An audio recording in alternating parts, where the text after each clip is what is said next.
ચાલો તો last time આપણે શું કર્યું હતું? લાસ્ટ ટાઈમ આપણે સ્વાધ્યાય 13.1 પૂર્ણ કર્યું હતું, બરોબર? તો હવે ત્યાર પછી આગળ વધીએ તો આપણે એક ઉદાહરણ બાકી રહી ગયું હતું કે ઉદાહરણ નંબર કેટલામું હતું? 7મું.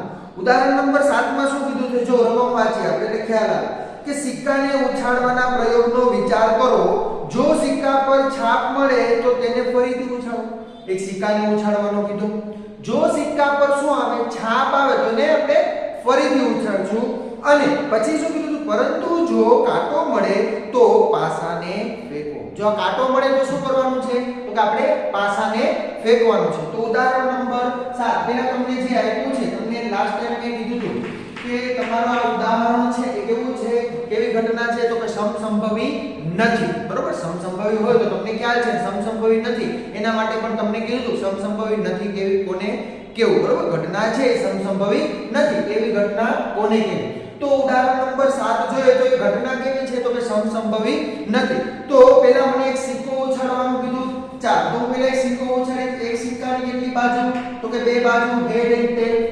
આપણે જાણીએ એક સિક્કો ઉછાળ્યો તો એને છાપ આવે અથવા તો કાટ આવે. હવે અગેન એટલે એવું કીધું કે જો છાપ આવે એટલે કે હેડ આવે તો શું કરવાનું છે?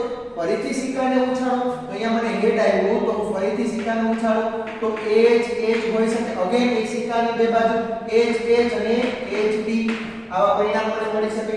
યસ. ત્યાર પછી જો કાંટો પડે તો શું કરવાનું છે? જો મને કાંટો મળે તો મને પાસો ફેંકવાનું કીધું. શું ફેંકવાનું કીધું? પાસો. એક પાસાની કેટલી બાજુ? 6 બાજુ. આપણે જાણીએ 1 2 3 4 5 અને 6. આવી રીતે તમને 6 પરિણામ અલગ અલગ મળશે. કયા કયા મળે? તો કે લખીએ આપણે. એક તો T1 T2 T1 એ હોઈ શકે એટલે કે કાટ મળે ત્યારે એકે આવે, કાટ મળે ત્યારે બીજી વાર બે પણ આવી શકે, કાટ મળે ત્યારે ત્રણ પણ આવી શકે, કાટ મળે ત્યારે ચાર પણ આવી શકે, કાટ મળે ત્યારે પાંચ પણ આવી શકે અને કાટ મળે ત્યારે છ પણ આવી શકે. બરોબર? આ તમે જાણો છો ભાઈ. એક મને જે રકમ આપી છે, બરોબર, જો બીજા ઉપર આધાર રાખે છે ને, આપણે કીધું તો સમસંભવી નથી એનો શું મતલબ છે એ તમે લાસ્ટ ટાઈમ જોઈ ગયા છો. બરોબર? હવે H અને T છાપ આવ્યો તો શું કરવાનું કીધું? તો સિક્કો ઉછાળવાનું કીધું. તો અગેન એક સિક્કાની બે બાજુ, હેડ એન્ડ ટેલ. અહીંયા T એટલે કે T1 T2 T3 T4 T5 and T6. તો તમને S લખવાનું કીધું તો આપણે આવડે છે S શું થાય? H T T1 T2 T3 T4 T5 and T6. આમ કુલ તમને 6 ને 2 8 ઘટકો S માં મળશે. કેટલા ઘટકો મળશે S ની અંદર? એટલે કે નિરંસાવકાશની અંદર તમને 8 ઘટકો મળશે જે તમારે અહીં લખવાના રહેશે. બરોબર? S કરીને તમે લખી લેશો. હવે મને ત્યાર પછી રકમ શું આપી છે એ આપણે જોઈએ. સોરી, 1 મિનિટ લખી જ નાખીએ. S મને જરૂર પડશે એટલા માટે H ત્યાર પછી HT ત્યાર પછી T1 T2 T3 T4 T5 and T6. મને આટલા શું કરે તો ટોટલ પરિણામો મળશે. નિદર્શાવકાશમાં મને ટોટલ 8 ઘટકો મળ્યા. હવે ત્યાર પછીની આગળની રકમ વાંચીએ એટલે આપણને ખબર પડે. જો સિક્કા પર ઓછામાં ઓછી એક વખત કાંટો મળે એને હું ઘટના કઈ કહી દઉં? A. એને હું ઘટનાનું નામ શું આપી દઉં છું? A. કે સિક્કા પર ઓછામાં ઓછી કેટલી વખત? તો કે એક વખત કાંટો મળે. એક વખત શું મળે? કાંટો મળે. તો મને ઓછામાં ઓછી એક વખત કાંટો મળે એનો મતલબ શું? કેવા ઘટકો હશે આમાં જોવું જોઈએ. આમાંથી તમને ઓછામાં ઓછી એક વખત કાંટો મળતો હોય કયા ઘટક? તો એક તો HT લખીએ HT, ત્યારબાદ T1 T2 T3 T4 and T5 T6.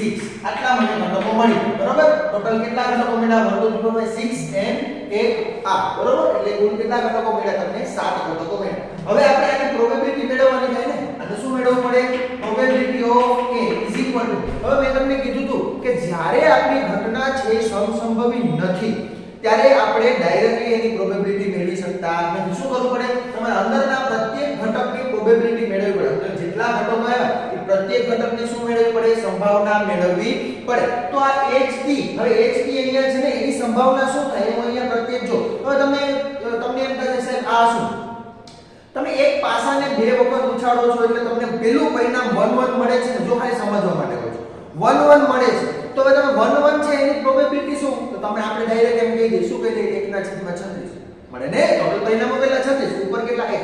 પરંતુ હકીકતમાં જે પ્રોસેસ થાય છે શું થાય તો કે પહેલી વાર જ્યારે પાસો ઉછાળો ત્યારે એની 6 પોસિબિલિટી એટલે 1/6. બીજી વાર ઉછાળો છો ત્યારે પાછી એની 6 પોસિબિલિટી એટલે 1/6. 1/6 એનો ગુણાકાર 1/6 જોડે થાય એટલે 1/6 કેટલા આવી ગયા 36. તો બસ સેમ ટુ સેમ એ જ પ્રોસેસ કરવાની છે કે ભાઈ આ છાપ આવે ને સિક્કો ઉછાળ્યો છાપ આવે એની પ્રોબેબિલિટી શું તો 1/2 કાંટો આવે એની પ્રોબેબિલિટી શું 1/2. તો આપણે ખબર શું કામ એ ટોટલ પરિણામો કેટલા 2 અહીંયા ટોટલ પરિણામો કેટલા હોય 2 માંથી 1 માંથી 1 બરાબર. હવે મને એવું કીધું આની સોરી આ છાપ આવી ગયો ત્યારબાદ અગેન મેં સિક્કો ઉછાળ્યો ને તો મને આની પ્રોબેબિલિટી કેટલી મળશે h ની મને પ્રોબેબિલિટી કેટલી મળે મારે એ મેળવવી પડે તો આની પ્રોબેબિલિટી મને મળશે 1/4. હવે આવું શું કામ તો જો ત્યારે તમે સિક્કાને બે વખત ઉછાળો છો ત્યારે તમને કુલ પરિણામો કેટલા મળે 4 પરિણામો મળે. જ્યારે સિક્કો બે વખત ઉછળે છે ત્યારે તમને કુલ પરિણામો કેટલા મળે 4. એનો મતલબ એવો કે પહેલી વાર સિક્કો ઉછળ્યો ત્યારે 1/2 બીજી વાર અગર સિક્કો ઉછળ્યો ત્યારે કેટલા આવી ગયા તો કે 1/2 એમ 1/2 * 1/2 એટલે 1/4 આવ્યો. હવે અહીંયા ht એટલે પહેલી વાર 1/2 અગેન સિક્કો ઉછળ્યો એટલે 1/2 તો અહીંયા કેટલા આવી ગયા 1/4 એટલા આવીની પ્રોબેબિલિટી એટલે કે ht ની પ્રોબેબિલિટી કેટલી આવે 1/4. આની 1/4 કઈ રીતે આવી આની 1/4 કઈ રીતે આવી જે તમે વ્યવસ્થિત રીતે સમજાઈ ગયો છે કે આપણે જ્યારે પણ તમને બે સિક્કા ઉછાળવાનું કે એ વિચાર કરો એટલે તમને ખ્યાલ આવી જશે કે બે સિક્કા ઉછાળ ટોટલ પરિણામો મને 4 મળે છે. 4 માંથી એક પરિણામ h ની પ્રોબેબિલિટી શું તો કે 1/1 કુલ પરિણામોની સંખ્યા કેટલી છે 4. હવે એ રીતે ના વિચારો તો આ રીતે વિચારજો તો પહેલી વાર હું સિક્કો ફેંકું છું એક સિક્કાની કેટલી બાજુ 2 એમાં હેડ આવવાની પ્રોબેબિલિટી કેટલી 1/2 આની કેટલી છે 1/2 અગેન હેડ આવવાની પ્રોબેબિલિટી કેટલી 1/2 1/2 * 1/2 આન્સર શું આવે 1/4. આન્સર શું આવે છે 1/4. અને આપણે વચ્ચે શું શબ્દ બોલીએ છીએ અને એટલે ગુણાકાર આવવાનો છે ને સરવાળો આવશે નહીં. આવી મિસ્ટેક કરતા નહીં. ચાલો ત્યાર પછી આપણે આગળ જોઈએ તો as it is હવે પણ એમ કીધું 1/2 છે 1/2 નો કોઈ કેટલા ભાગ કરું છું જો આ વસ્તુ વિચાર અહીંયા મેં 1 ના કેટલા ભાગ કર્યા તો કે 2 ભાગ કર્યા 1/2 ના 2 ભાગ કરું એટલે એને 2 વડે હજુ ભાગવું ને તો અહીંયા મારી પાસે સપોઝ કે કોઈ એક 10 વસ્તુ છે 10 ચોકલેટ છે અમારી 10 જણાને સમાન રીતે બાટલી હોય તો તમે 10 ના છેદમાં શું લખો છો 10. તો મારી પાસે અહીંયા આઇટમ ટોટલ કેટલી છે 1/2 અમારી સમાન 10 ને શું આપવી છે તો કે ડિસ્ટ્રીબ્યુટ કરવી છે સમાન રીતે. તો મને એની પ્રોબેબિલિટી શું આ તો જો અહીંયા t આવે એની પ્રોબેબિલિટી કેટલી હતી 1/2 જો વ્યવસ્થિત રીતે લખું છું એકમાં 1/2 ઇન્ટુ 1/2 ઇન્ટુ હવે અહીંયા આની પ્રોબેબિલિટી શું 1 ની મારે બે બંનેની અલગ અલગ પ્રોબેબિલિટી મેળવવી પડશે. હજુ કહું છું જ્યારે ઘટના સમસંભવી નથી ત્યારે મને આ બંને ઘટકોની અલગ અલગ પ્રોબેબિલિટી વિશે વિચારવું પડશે. તો t ની કેટલી 1/2 અહીંથી ખબર પડે t ની કેટલી આવી 1/2. હવે 1 ની કેટલી તો કે 1 પરિણામ આવે છે કુલ પરિણામો કેટલા છે 6 તો 1/6 આમ તમને કુલ મળી ગયા 1/12. આની ટોટલ પ્રોબેબિલિટી કેટલી આવી તમને 1/12.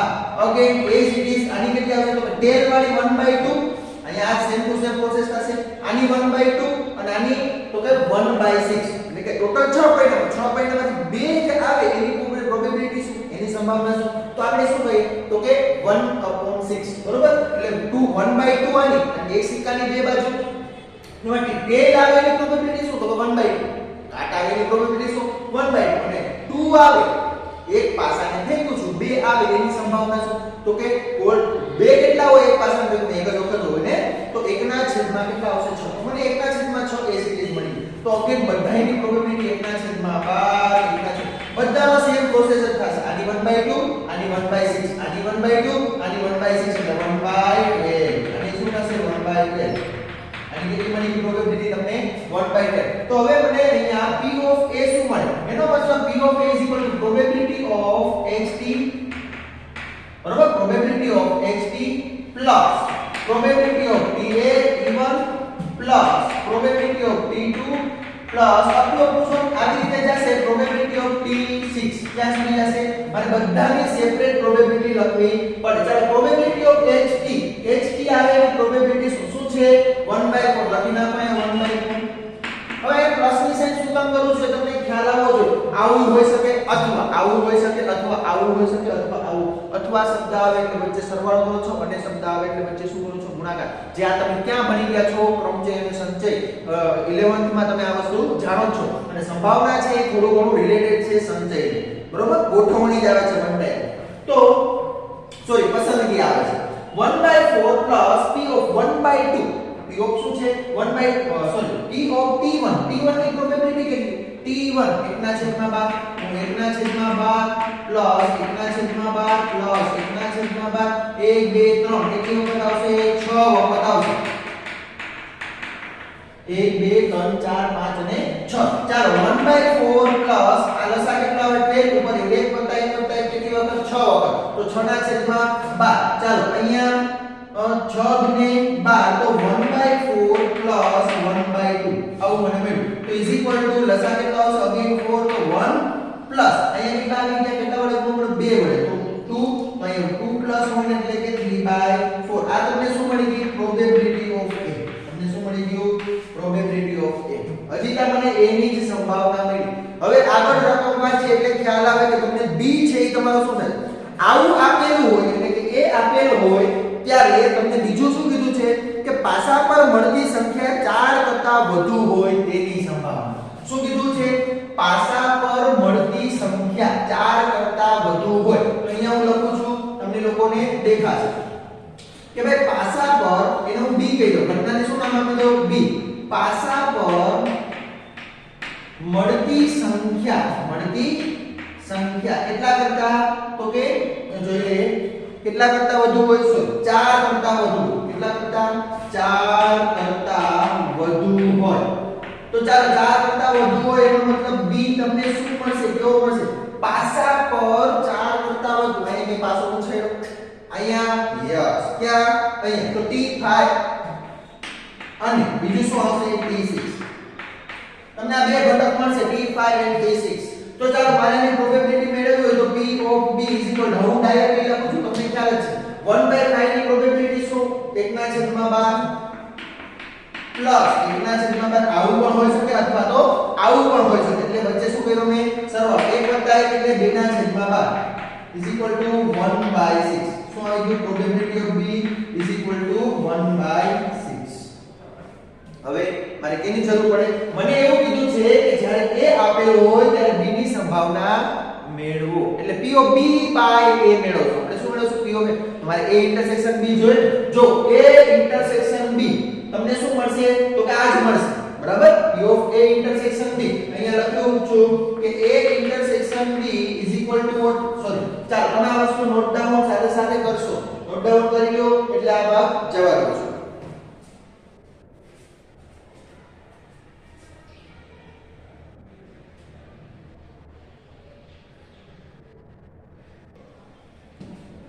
ચાલો તો હવે P of A છેદ B મેળવવા માટે મારે પહેલા શું કેની જરૂર પડશે? A છેદ B. હવે A છેદ B જો કદાચ તમે B નો મેળવો, કારણ કે તમારે B ની જરૂર નહીં પડે, ઘણા ડાયરેક્ટલી A છેદ B મેળવી લે.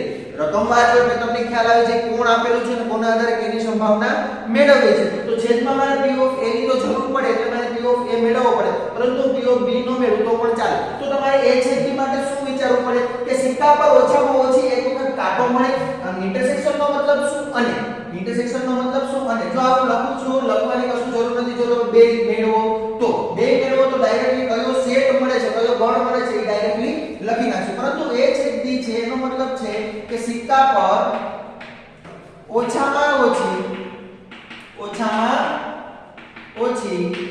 એક વખત એક કાંટો મળે. ઇન્ટરસેક્શન નો મતલબ શું? અને ઘટના B કઈ બની?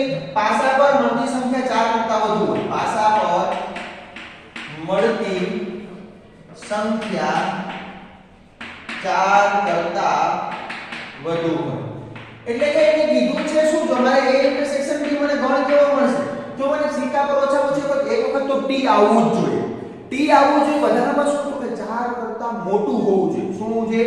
4 કરતા મોટું. તો મને ઓછામાં ઓછી એક વખત T આવતું હોય, 4 કરતા મોટું હોય તો મને કેટલી પોસિબિલિટી મળેલી બધી? તો આપણે વિચારવું પડે. કયા કયા મળશે? લખો જો એક તો T5 અને T6 આ બે મળે ને, કારણ કે કાંટો આવી ગયો અને 4 કરતા મોટી સંખ્યા તો આને આજ નતો કોમેડા. અથવા અથવા ડાયરેક્ટલી તમે બે મેળવો તો તમને આ બે ઇન્ટરસેક્શન એટલે બંનેમાં હોય એવું કહે છે T5 T6 અહીંયા T5 T6 તો હું આની પ્રોબેબિલિટી ડાયરેક્ટલી લખી નાખીશ P ઓફ A છે B શું થશે આની પ્રોબેબિલિટી છે A આની પ્રોબેબિલિટી મળશે તો કેટલી મળી મને 1/6 કેટલી મળી 1/6 હવે મને જે મેળવવાનું કીધું છે એ મેળવું કે જ્યારે મને શું આપેલું હોય A આપેલું હોય ત્યારે મને B ની સંભાવના મેળવવાની એટલે કે સિક્કા પર ઓછામાં ઓછી એક વખત કાંટો આવે તેવું તમને આપેલું હોય ત્યારે શું મેળવવાનું કીધું પાસા પર મળતી સંખ્યા વધુમાં વધુ 4 મળે તેની સંભાવના મેળવો તો ઇઝ ઇક્વલ ટુ શું P of A intersection B divide by P of A divide by શું આવશે P of A is equal to P of A intersection B તમને શું મળી ગયું અહીંયા 1/6 divide by P of A શું આવી ગયું 3/4 ચાલો થોડું વધારે સિમ્પ્લિફિકેશન સાદું રૂપ આપીએ એટલે ખ્યાલ આવે ઉપર જાય તો 4/3/6 આવું થાય ચલો 2 2 4 બરોબર ને 3 2 ને 6 તો તમને જવાબ મળી ગયો 2/9 કેટલો જવાબ મળ્યો 2/9 આ શું મળી ગયું પ્રોબેબિલિટી ઓફ B/A જો તમને આવો જવાબ આવતો હશે બરોબર કે પ્રોબેબિલિટી જ્યારે તમને એક ઘટના આવી હોય ત્યારે ઘટના B ની સંભાવના કેટલી મળી 2/9 અને હજુ કહું છું આ વસ્તુ ક્યારે તમારે કરવી પડે બધાની અલગ અલગ પ્રોબેબિલિટીની વિશે વિચાર ક્યારે કરવો પડે જ્યારે ઘટના સમસંભવી નથી ચોખ્ખાસ યાદ રાખજો ઘટના તમને એવું લાગે કે સમસંભવી નથી તો બધાનું ડાયરેક્ટલી શું કરવાનું અલગ અલગ તમારી પ્રોબેબિલિટી વિશે વિચારી લેવાનું બરોબર અને કઈ રીતે આવે છે એ પણ તમે જાણો છો તમે જરા ધ્યાન આપો તો તમને ખ્યાલ આવશે કે જ્યારે તમે મેં હમણાં કીધું ને એક સિક્કાને ઉછાળો આપણે પાસાની વાત કરી રહ્યો સિક્કાને વાત કરું હું એક સિક્કાને ઉછાળું છું તો એની પ્રોબેબિલિટી કેટલી મળી મને 1/2 છાપ મળવાની 1/2 કાટ મળવાની 1/2 હવે સિક્કાને હું જ્યારે બીજી વાર ઉછાળું છું ત્યારે મને કેવા મળે ઘટકો તો કે H H H T T H અને T T આવા મળે કે નહીં યસ જો હવે H H મળવાની સંભાવના શું બંને છાપ મળવાની સંભાવના શું તમે શું વિચાર પહેલી વાર સિક્કો ઉછાળો તો એની 1/2 બીજી વાર ઉછાળો ત્યારે એની 1/2 1/2 એટલે કેટલા થયા 1/4 અને અત્યાર સુધી આપણે ડાયરેક્ટલી કરી નાખતા કુલ પરિણામોની સંખ્યા ઉપર તમને જે ઘટના આવી છે એના આધારે ઉદ્ભવતા પરિણામોની સંખ્યા તમે આપણે આ રીતે જ કરતા હતા પરંતુ જ્યારે સમસંભવી નથી તો તમારે આ રીતે મેળવવું પડે પ્રત્યેકની અલગ અલગ અને ઓલામાં પણ પ્રત્યેકની તમે અલગ અલગ મેળવો તો એ જવાબ બંને કેવા આવે સરખા જ આવે જે તમે અનુભવશો તમે થોડાક દાખલા આગળના જોશો એટલે તમને ખ્યાલ આવી જશે તો આમ આપણે સ્વાધ્યાય 13.1 સુધીનું આગળનું બધું ક્લિયર ચલો નોટ ડાઉન કરી લેજો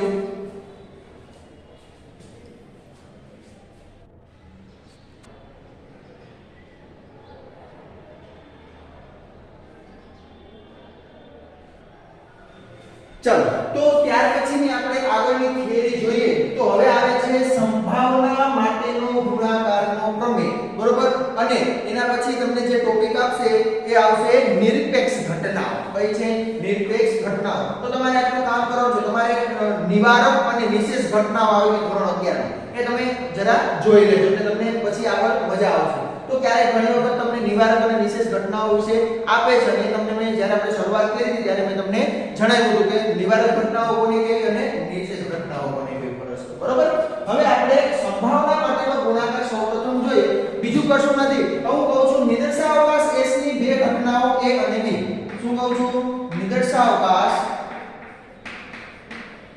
ની બે ઘટનાઓ A અને B માટે કોના માટે વાત કરું છું એક નિદર્શાવકાશ S છે ને એની જ બે ઘટનાઓ છે કઈ A અને B એના માટેની વાત કરીએ છીએ તો તમને શું આપણે ગુણાકાર માટેનો સંભાવના માટેનો ગુણાકારનો પ્રમેય જોવાનો છે હવે આ આવે છે કેની આધારે જો સમજવાનું આપણે અલગ રીતે છે પરંતુ તમે અત્યાર સુધી શરતી સંભાવના ભણી ગયા છો એને આધારે આવે છે શરતી સંભાવનામાં તમારે શું હતું જો યાદ કરો કે P ઓફ A ને B લઈ લો તો A/B તમને શું મળતું P of A intersection B divide by P of B આવું મળતું હતું ને યસ આવું મળતું ત્યારે મેં તમને પરિણામ લખાવ્યું કે ઇન્ટરસેક્શન ને તમે શું બનાવી લો કરતા બનાવી લો સામે છે જે તો શું આવે ગુણાકારમાં શું આવે ગુણાકારમાં આવે તો આવું પણ બની શકે કે P of B by A આપણે જોઈ ગયા છીએ P of B by A શું આવે P of A intersection B divide by P of A આવું બને કે નહીં એટલે કે A intersection B A intersection બંનેમાંથી તમે શું બનાવી શકો એને કરતા બનાવી શકો તો હવે આપણે એ જ વસ્તુ કરવાની સંભાવના માટેનો ગુણાકારનો પ્રમેય શું કહે છે તો આપણે જોઈએ એ બીજું કશું નથી કે જ્યારે ઘટના A અને B માટેની વાત કરું છું તો A intersection B any probability મને શું મળે?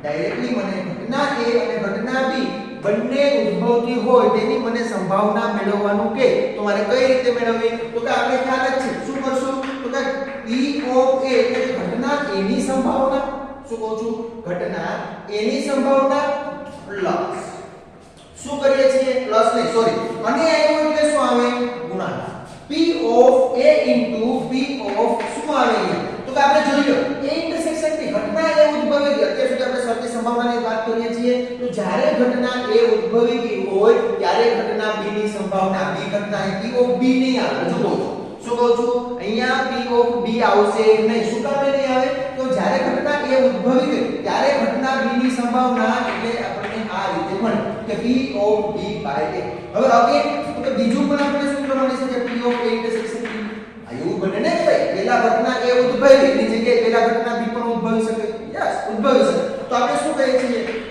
P of B જ્યારે ઘટના B ઉદ્ભવી જોઈએ પહેલા ઘટના B ની સંભાવના મેળવું છું એમ એવી રીતે હવે B ઉદ્ભવી ગઈ ત્યારે મારે હવે કોઈ ઘટનાની સંભાવના મેળવવી છે A ઘટનાની સંભાવના મેળવવી છે તો only four P of A આવશે નહીં શું કામ નહીં આવે તો કે જ્યારે ઘટના તમારી કઈ ઉદ્ભવી ગઈ હશે B ઘટના ઉદ્ભવી ગઈ છે તો એની સાપેક્ષ તમારે પ્રોબેબિલિટી લેવી પડે અને અહીંયા પરથી તમને ડાયરેક્ટલી ખ્યાલ આવે કે ભાઈ P of A intersection B સામે છે તો ગુણાકારમાં P of A intersection B સામે છે તો ગુણાકારમાં કહેવાનો મતલબ હાર્ડ અહીંથી સમજજો શું કહેવા માંગે છે હજુ એકવાર કહું છું P of A intersection B is equal to what તો કે P of A into P of B by A શું કીધું P of A into P of B by A શું કામ તો કે જ્યારે મને P of A intersection B એટલે ઘટના A અને B બંનેની સંભાવના મેળવવાનું કે ત્યારે જો ઘટના A ની સંભાવના આવું કહે ને બંનેની સંભાવના ઘટના A ની સંભાવના into ઘટના B ની સંભાવના આવું બોલી પણ ઘટના A ની સંભાવના તો મળી ગઈ પણ ડાયરેક્ટલી ઘટના B ની સંભાવના તમે લખી શકશો